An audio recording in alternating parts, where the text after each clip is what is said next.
Hey knit friends, I am Romy Hill, and I just want to talk to you a little bit about how you hold your yarn today.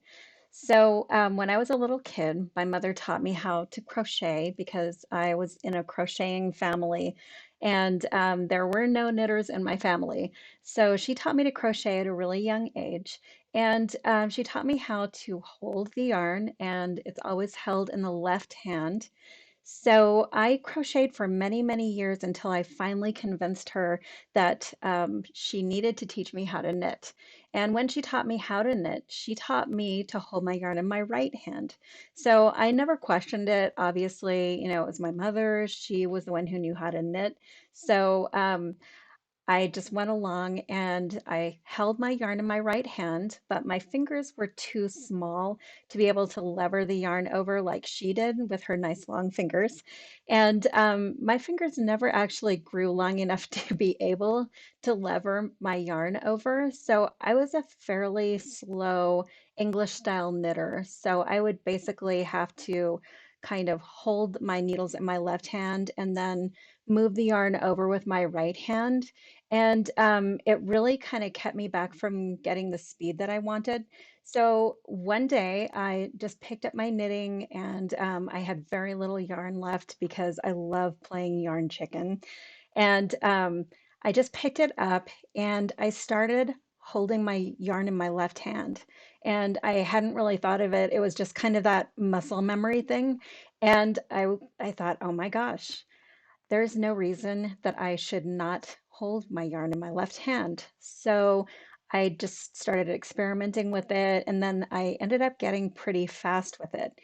But there are a couple of differences in how you would hold your yarn in knitting versus crochet, which is the continental knitting is when you hold it in your left hand versus crochet. So I just wanted to show you how that would look. So I'm just going to transition over to my hands. There we go.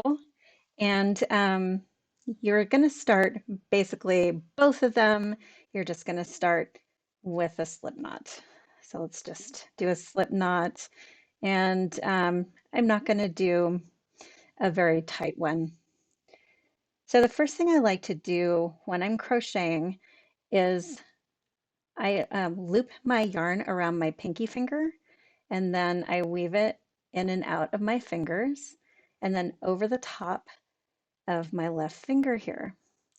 So I'm just going to hold like this. You can see again, it's looped around my little pinky finger here.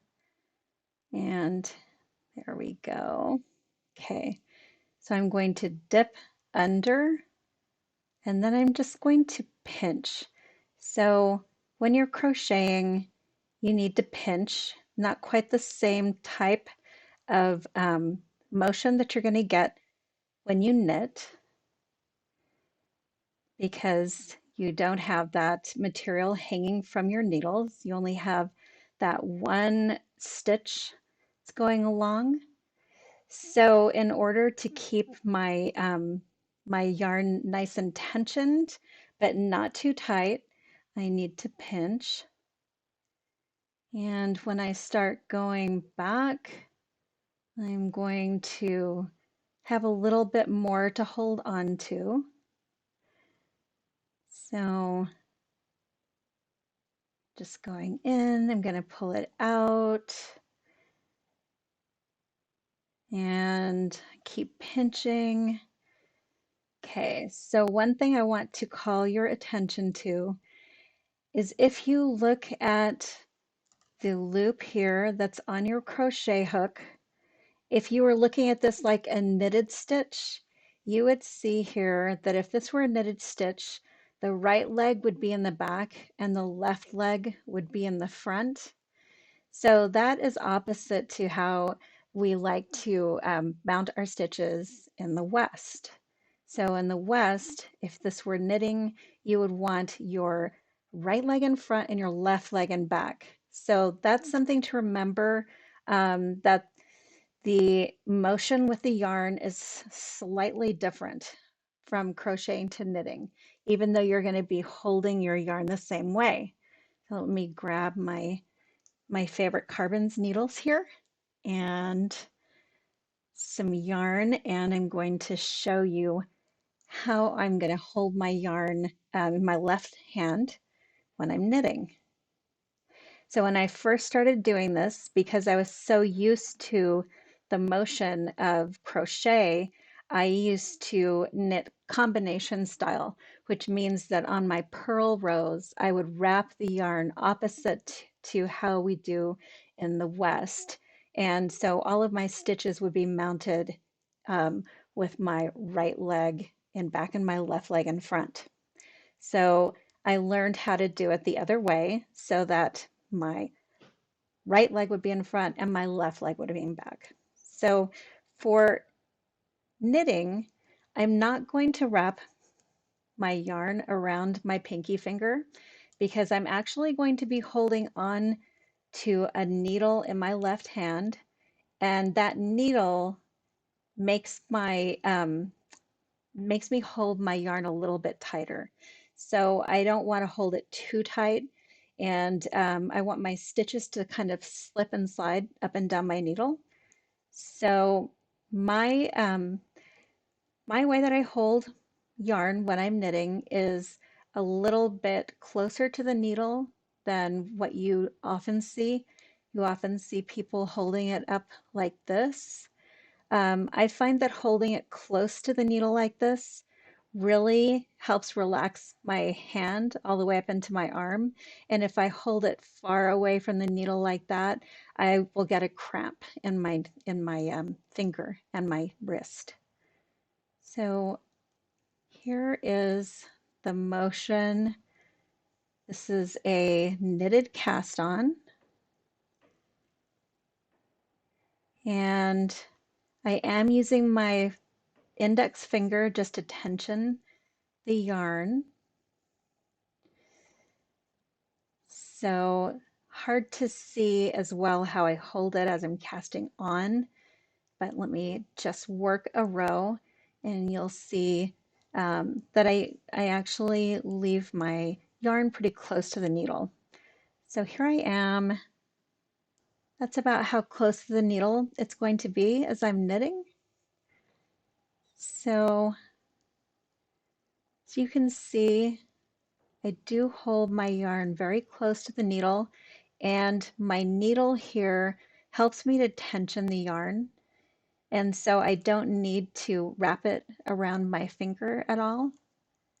And this helps me keep from knitting too tight. So now the really cool thing, of course, about knitting Continental is that it's so much easier and faster to do ribbing. So if I want to do a purl, I can just bring my yarn forward, and I don't do a Norwegian purl. I just do a Continental purl where I lever it down, and then the yarn just slips to the back. So knit in the back and bring the yarn forward, and it just goes incredibly fast. Much, much faster this way knitting Continental. So before, when I used to do ribbing, when I held it English style, it would take much, much longer. So again, when I Continental knit, I hold my yarn like this, and I hold it pretty close to my needle. So pretty close to my needle. Here I am splitting some yarn here, but I put it pretty close to my needle so I can go very fast. If I need to rib, I can rib really fast, which is very nice. So now, as opposed to, let me go grab my crochet. So here's my crochet again. I'm going to wrap it around my pinky finger and then in and out. So I need that little bit of extra there to help tension because I don't have a needle. I only have my one hook, and I'm going to pinch. So very, very similar but with just a couple of little key differences. And I think that if you tension this way with it wrapped around your pinky finger for crochet, and then for your continental knitting, pretty much the same way, but you're not going to be wrapping it around your pinky finger. So I hope that's helped. I hope that a lot of you lovely knitters out there will be less hookophobic. And I also hope that some crocheters out there will kind of try your hands at some continental knitting, because I think that you can transition really easily from crochet to continental knitting. So thank you so much for joining me, and I hope to see you around social media. Bye bye.